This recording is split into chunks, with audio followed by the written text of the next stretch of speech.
Welcome to Real Pinoy Vlog. Makinig kayo maigi sa sasabihin ko at itanim niyo maigi sa inyong mga kokote. Naranasan mo na ba may puta ng babae sa ulo dahil sa kamangmangan mo? Bangungot yan para sa karamihan. You see, bilang lalaki, dapat matalino ka dahil sa isang relasyon, hindi maiiwasang lumabas ang mga palatandaan kapag ang isang babae ay pinaluluhod na ng ibang lalaki. At iyan ang tatalakayin natin sa video na ito. Makinig kang mabuti at matuto upang hindi ka na maging biktima ng mga ganyang klase ng babae. Paalala lang, brutal na katotohanan lang ang sasabihin ko sa video na ito. Kung umaakma sa mga kinikilos niya ang mga signs na babanggitin ko, baka oras na para mag-isip-isip ka. Just don't forget to like and subscribe if you ever find value in this video. Now, let's break some hearts here. Number 1. Suddenly too busy. Kung nawawala na siya ng oras sa'yo dahil daw sa busy ang schedule niya, kalokohan yan. Hindi ka mawawala ng oras para sa taong espesyal sa'yo. Tandaan mo yan. Ang totoo, kaya siya bigla na lang nagiging busy dahil nasa ibang lalaki na ang oras niya. Kung hindi naman yan work or family matters, malamang may ibang lalaki na kumakain sa kanya. Tipong hindi mo na halos mahagilap ang schedule niya at wala na siyang pakialam kung mawalan man siya ng oras sa'yo. Matik na yan, binabaliwala ka na kasi may sinasakyan na siyang iba.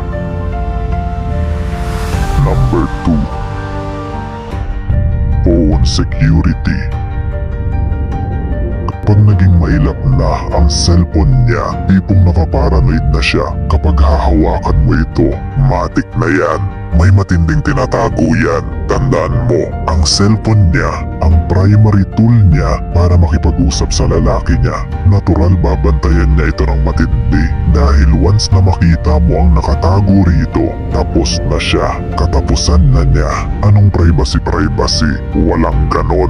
Mga mangmang. Kung nakita na niya ang itlog mo at nakita mo na rin ang petsay niya, anong rason bakit yung cellphone niya hindi mo pwedeng makita? Huwag kang magpauto sa mga privacy na yan.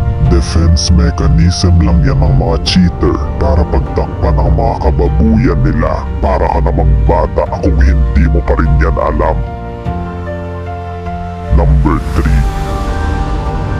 Dressing extra spicy. Napaka-common ang sign na ito. Sa sobrang common, madalas ring nababaliwala. Makinig ka sa akin. Alam mo kung paano siya manamit. Alam na alam mo yan.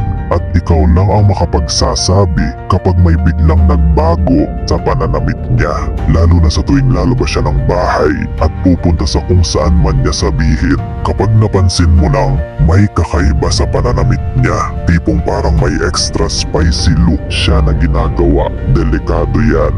Marahil ay gusto niyang magmukhang masarap tingnan para doon sa lalaki niya.